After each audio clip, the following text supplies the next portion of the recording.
করতে চান, কি করবেন, পরিকল্পনা কি, সার্বিক অবস্থাটা আপনি আপনার মতো করে বলেন। তারপরে পরে আমরা বিসমিল্লাহির রহমানির রহিম।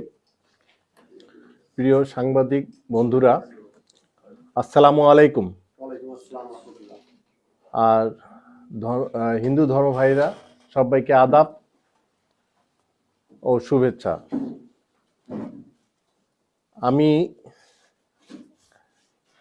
আমি একজন সাংবাদিক বান্ধব মানুষ। বন্ধুরা, আপনারা জানেন আমি এর আগে দ্বাদশ নির্বাচনে এমপি ছিলাম। তো দুঃখের বিষয়, গণ অভ্যুত্থানের ছাত্র আন্দোলনের গণ অভ্যুত্থানের কারণে 7 মাসের ব্যবধানে আমাদেরকে বিলুপ্ত হয়ে যায়, সংসদ বিলুপ্ত হয়ে যায়।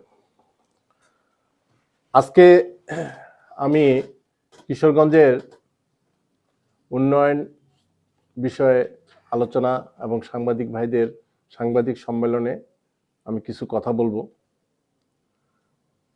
আমি কিশোরগঞ্জে কি করতে চাই, আর আমি নীলফামারী 4 আসনে বর্তমানে জাতীয় পার্টির লাঙ্গল প্রার্থী হিসাবে মনোনীত প্রার্থী।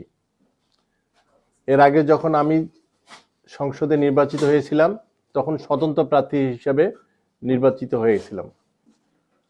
তো আজকে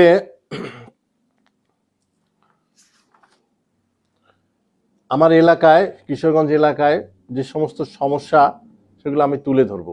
বিশেষ করে যে কিশোরগঞ্জের রাস্তার প্রচুর পরিমাণে অবহেলিত, রাস্তাঘাটের যোগাযোগ খুবই খারাপ অবস্থা, এবং কিশোরগঞ্জে আমি মনে করি বিশেষ করে রাস্তাঘাটের উন্নয়ন না করলে কিশোরগঞ্জ ডেভেলপ হবে না। এবং আমাদের সঙ্গে শহর ভিত্তিক যে সমস্ত জায়গা আছে, Kishoreganj to Nilphamari, Kishoreganj to Saidpur, Kishoreganj to Rangpur, এই রাস্তাগুলো বড় করা, কিশোরগঞ্জ টু তারাগঞ্জ। তো যেহেতু আমার নির্বাচনী এলাকা কিশোরগঞ্জ, আমার প্রথম পদক্ষেপ থাকবে, ভাই এত মানে শব্দ করলে তো কথা ডিস্টার্ব হয়, Kishoreganj to Saidpur, Kishoreganj to direct Saidpur, এর মধ্যে যদি সৈয়দপুর থেকে আমার নির্বাচনী এলাকা এই রাস্তাটা যদি আমরা ডাইরেক্ট করতে পারি তাহলে সৈয়দপুরের সঙ্গে যোগাযোগের ব্যবস্থা ভালো হবে এবং অর্থনৈতিক দিক দিয়ে আমার দুই উপজেলার মধ্যে একটা সেতু বন্ধন হবে। আমরা এলাকার সঙ্গে কাজ কাম করে শান্তি পাবো এবং যোগাযোগের ব্যবস্থাটা ভালো হলে, যেহেতু সৈয়দপুর আর কিশোরগঞ্জ আমরা এক ইনস্টিটিউটে সম্পৃক্ত, তো আজকে যোগাযোগের ব্যবস্থার জন্য আমরা যে সমস্ত কর্মকাণ্ড দরকার, আমি যদি নির্বাচিত হই বিশেষ করে এই যোগাযোগের ব্যবস্থাটা আগে আমি করব। তারপরে আমি এখানে যে 6-7 মাস আমি ছিলাম সংসদে, আপনাদের ভোটে নির্বাচিত হওয়ার পর বিশেষ করে আমি একটু লিস্ট দেই যেটা আমি করছি বিগত 6 মাসে। বিগত 6 মাসে যে কাজগুলো আমি করছি সবগুলোর নাম তো বলতে গেলে অনেক সময় লাগবে। এই যে পুরো লিস্টটা এখানে আছে আমার কাছে, এখানে লিস্টটা আছে। এই লিস্টটার মধ্যে আমি আপনাদেরকে বলি, যেমন পুটিমারি ইউনিয়নে আমি মোট 12টা কাজ করছি 6 মাসে। রাস্তাঘাট উন্নয়ন থেকে সংস্কার, মসজিদ, মাদ্রাসা, কবরস্থান, এই মোট 12টা কাজ আমার দ্বারা সম্পূর্ণ হয়েছে। এটা কিন্তু আমার চেষ্টায় আমি এটা করছি আর কি। রণচণ্ডী ইউনিয়নে মোট 11টি রাস্তার কাজ আমি, রাস্তা সহ বিভিন্ন ধরনের উন্নয়নমূলক কাজ আমি করছি, এখানে 11টা।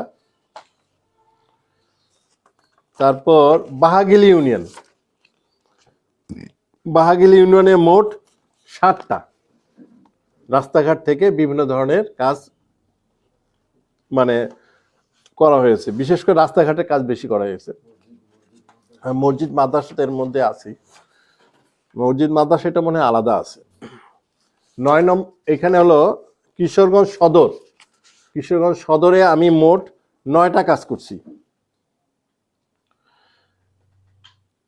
9টা কাজ করছি। তার মধ্যে সাঁকো নির্মাণও আছে, ব্রিজ নির্মাণের কাজও আছে। হ্যাঁ, গাদা, ওটা কি ব্রিজ বলে, গোদা ব্রিজ। হ্যাঁ, তো যাই হোক, এখানে রাস্তাঘাটের মসজিদেরও কথা উল্লেখ আছে, ময়দানের কথা উল্লেখ আছে, মাটি ভরাট করার উল্লেখ আছে। মোট 9টা কাজ আমরা করছি।